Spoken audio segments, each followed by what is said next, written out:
When we talk about the United States, we can separate the country from gun ownership rights. Yeah, in America, each citizen can buy guns as long as they are 18 years old. Although in some states, the required age is 21 years old. Well, why does this happen? Why can civilians freely buy guns? Why is it legal? So, in this video, I'm gonna explain about the history of gun law in the United States. First, we must go back to the early period of the founding of the United States.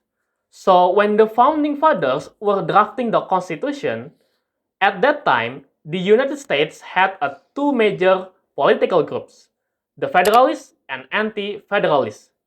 The Federalists believed in a strong central government, while the Anti-Federalists feared monarchy and tyranny and preferred the strong state government.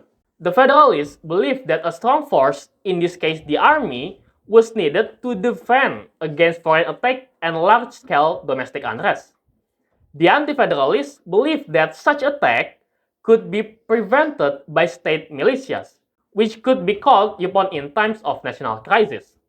Additionally, America had experienced oppression by the British Army before and during the Revolution, which shaped the culture of gun ownership in America. Like in 1775, half of the American population owned guns.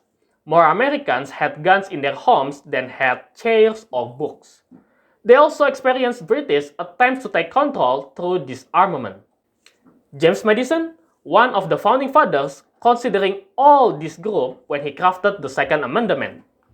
The Constitution allowed to the formation of a federal army, but the Second Amendment was introduced as a compromise to ensure that the federal army would not turn against the people, so that creating a balance of power between the states and the federal government.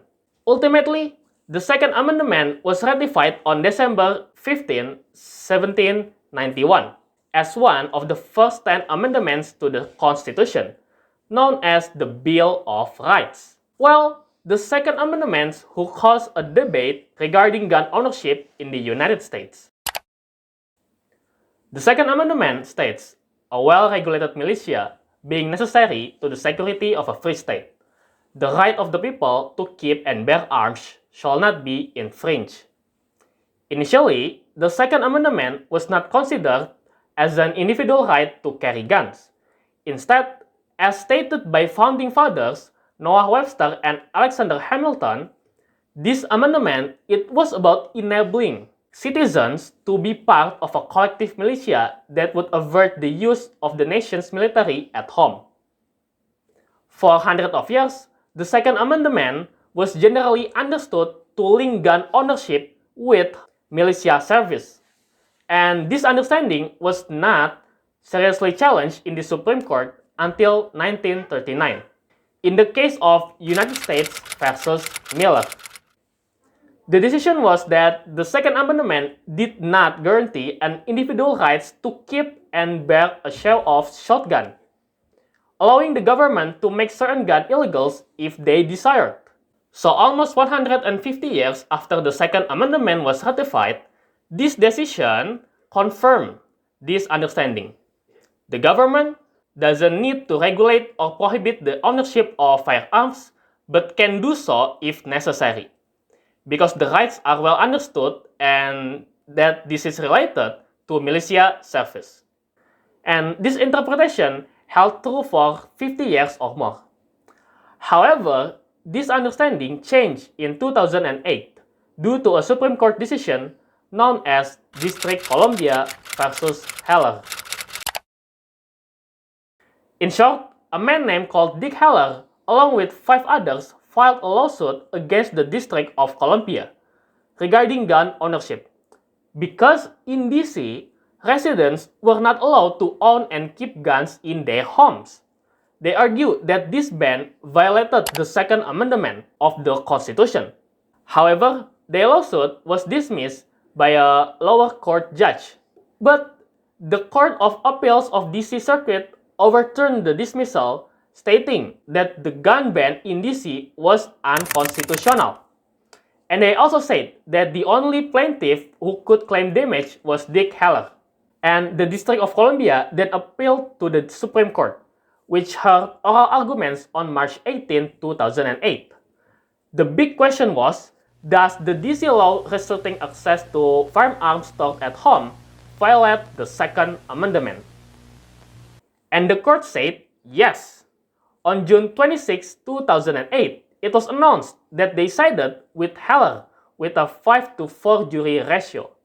The court held that the Second Amendment is not only about having a well-regulated militia, and the term militia does not only mean those who serve in the military. They stated that the Second Amendment is also about an individual rights to own guns and self-defense.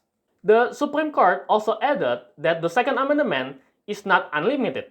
Not everyone can get a gun. Owning a gun anytime or for any purpose, it's not a right. And then, very dangerous and unusual weapons not used for hunting or self-defense can be banned. However, the Supreme Court decision makes it clear that the Second Amendment is an individual right to own weapons. Guns. It's one of the most divisive issues in America today, and the stakes are incredibly high. One of the deadliest school shootings in U.S. history at an elementary school in Uvalde, Texas. And yeah, even now, the debate over gun controls continues, especially with the increasing gun violence in America.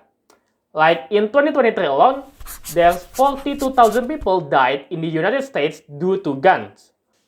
On average, at least 327 people are shot across America every day, including around 23 children and teenagers under the age of 17. The number of people killed by firearms increased by almost 43% between 2010 and 2020. Their goal is to eliminate the Second Amendment and our firearms freedoms so they can eradicate all individual freedoms. And some people will say, it's not about the gun, it's about people who behind the gun. Of course, it's about people behind the gun, but there's a big difference between giving someone a knife and giving someone a weapon that can fire many bullets in a few seconds. Each time we see one of these mass shootings, our thoughts and prayers are not enough. It's not enough.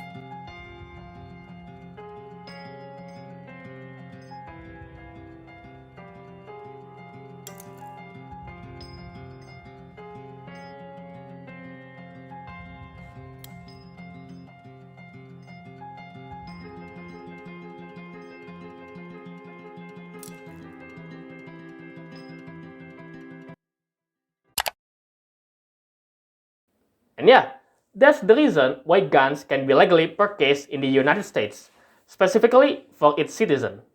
The issue of gun ownership rights is certainly complex and will undoubtedly be a long debate in America. And yeah, just hope the best for their country. Thank you for watching, everyone. Bye-bye.